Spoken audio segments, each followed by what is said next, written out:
കൊട്ടുംപാട്ടുമായി വിക്രമിന്റെ I ആഘോഷമാക്കാൻ ആരാധകർ വെളുപ്പിന് 4 മണിയോടെ തന്നെ തിയേറ്ററുകളിലെത്തി. പതിവിൽ നിന്നും വ്യത്യസ്തമായി ഫാൻസുകാരെ കൂടാതെ സ്ത്രീകളും പ്രമുഖരും അടക്കമുള്ളവർ പുലർച്ചെ 5:30 ഷോയ്ക്ക് സീറ്റ് പിടിച്ചു. ഞാൻ ആദ്യമായിട്ടാണ് ഒരു സിനിമ 5 മണിക്ക് വന്ന് കാണുന്നത്. അതുതന്നെ എൻ്റെ പ്രതീക്ഷയ്ക്ക് തെളിവാണ്.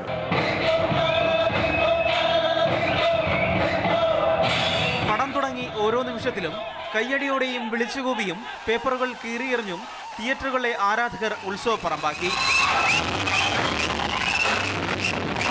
സസ്പെൻസുകളിൽ മുന്നേറിയ സിനിമയ്ക്ക് ആദ്യ പ്രദർശനത്തിൽ മികച്ച പ്രതികരണം. എങ്ങനെയുണ്ടായിരുന്നു സിനിമ?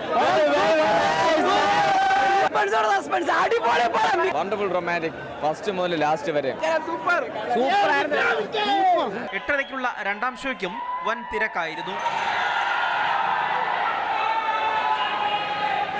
ഉത്സവ ആഘോഷങ്ങളോടെയാണ് ശങ്കർ വിക്രം കൂട്ടുകെട്ടിന്റെ ഐയെ മലയാളികൾ സ്വീകരിച്ചത്.